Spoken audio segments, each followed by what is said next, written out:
Dollar इतना important क्यों है? सबसे बड़ा इंपॉर्टेंट टॉपिक यही आ रहा है कि भैया डॉलर की इतनी इंपॉर्टेंस क्यों है? हर एक कंट्री की अपनी अपनी करेंसी होती है। भारत का रुपया है, समझ में आ रहा है, रशिया का रूबल है, चाइना का अगर बात करते हैं तो युआन है।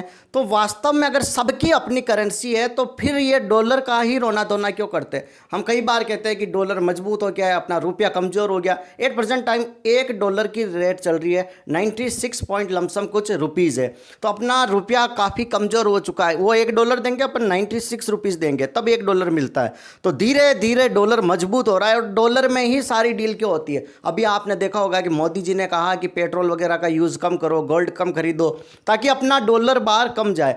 और सारा मार्केटिंग होती है, जो इंटरनेशनल मार्केट चलता है, मैक्सिमम ऑफ मैक्सिमम डॉलर के अंदर ही डीलिंग होती है। तो what is reason behind that? सिर्फ डॉलर में ही क्यों होता है? तो देखो, सबसे पहले मैं बताऊं तो यूएस जो है सबसे स्ट्रॉन्गेस्ट इकोनॉमी है। यूएस की स्ट्रॉन्गेस्ट इकोनॉमी है तो उनका ट्रस्ट सबसे ज़्यादा है। हर एक कंट्री का क्या है, यूएस पर ट्रस्ट ज़्यादा है, यूएस की करेंसी पर ट्रस्ट ज़्यादा है कि इकोनॉमी काफ़ी स्ट्रांग है। अब भारत का रुपया सब जगह फैला दो, भारत का खुद का कुछ पता नहीं है, तो अदर कंट्री क्यों भारत का रुपया लेगी? तो सबसे ट्रस्ट वर्ती अगर करेंसी मानते हैं तो वो है दैट इज डॉलर। डॉलर के अंदर ही डील ज़्यादा होती है। अगर आप कोई भी ऑयल ले रहे हो, ऑयल, गोल्ड वगैरह, अगर कुछ भी आप whatever you are importing, कुछ भी आप आयात कर रहे हो, कुछ भी अदर कंट्री से चीज़ें मंगवा रहे हो, तो वहाँ पर आप डॉलर दोगे तभी आपको चीज़ें दी जाएगी। समझ लो, इंटरनेशनल मार्केट में इसको एक्सेप्ट कर रखा है डॉलर को। ठीक है, हम मानते हैं कि रशिया के साथ, अब रशियन रूबल के साथ भी छोटी मोटी डील हो रही है, फिर भी इंटरनेशनली सिर्फ डॉलर को ही एक्सेप्ट किया गया है। डॉलर काफ़ी पावरफुल है। अब डॉलर में ही सबसे ज़्यादा डील होगी, तो अब डॉलर तो हमारे पास आएगा कैसे? लिमिटेड क्वांटिटी है। अब डॉलर कैसे आएगा?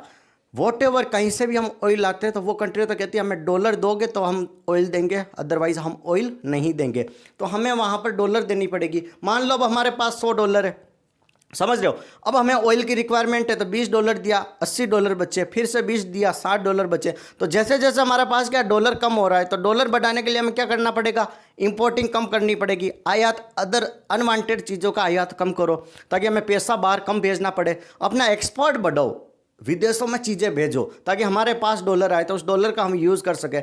तो समझ में आ रहा कि नहीं आ रहा कुछ डॉलर का कंसेप्ट कि चीज़ें एक्सपेंसिव क्यों हो रही, भारत के लिए चीज़ें इतनी चैलेंजिंग क्यों हो रही है? क्योंकि 8% पहले जो डॉलर का था, अगर हम बात करते हैं, ऑयल का प्राइस पर बैरल कितना था? लमसम $80 to $85 पर बैरल था। अभी 110 to 120 हो गई, समझ रहे हो? तो 120 कितना, $30 से $40 तो यहाँ पर इन्होंने पर बैरल प्राइस बढ़ा दिया, क्योंकि इंटरनेशनल क्राइसिस चल रहा है, ईरान वाला वॉर वगैरह चल रहा है।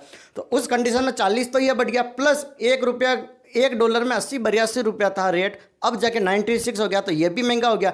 96 रुपीज़ देंगे तो हमें $1 मिलेगा, और ऊपर से 80 की जगह $110 देने पड़ रहे, $30 से $40 वहाँ और देने पड़ रहे। मतलब कितना चैलेंजिंग फैक्टर हमारी कंट्री के सामने आ चुका है। दैट्स वाई गवर्नमेंट ने अपील की है कि आप इन चीज़ों का, रिसोर्सेज का कम यूज़ करो। अभी मार्केट प्राइस हाई है तो उस चीज़ों को नहीं खरीदते। भैया नॉर्मल भी बाजार में क्या करते हो, कुछ चीज़ महंगी होती तो आप खरीद के लाते हो क्या? नहीं लाओगे डेफिनेटली। आप इंतजार करोगे यार तेल थोड़ा सस्ता हो जाए, अभी तो घर पे पड़ा है, थोड़ा बहुत यूज़ कर लेंगे, जब सस्ती होगी चीज़ें तब मोबाइल लेंगे, कोई ऑफर आएगा। तो सेम वही तो हमारा इंडिया कर रहा है कि भैया कुछ टाइम बाद सिचुएशन सही हो जाए और तेल वगैरह सस्ता हो जाएगा तो चीज़ें सारी मेंटेन हो जाएगी। तो इसलिए हमें कहा जा रहा है कि सारे रिसोर्सेज का लिमिटेड यूज़ करो। और वास्तव में अगर सही बात करें तो रिसोर्सेज का तो हमें लिमिटेड यूज़ ही करना चाहिए। Thank you so much.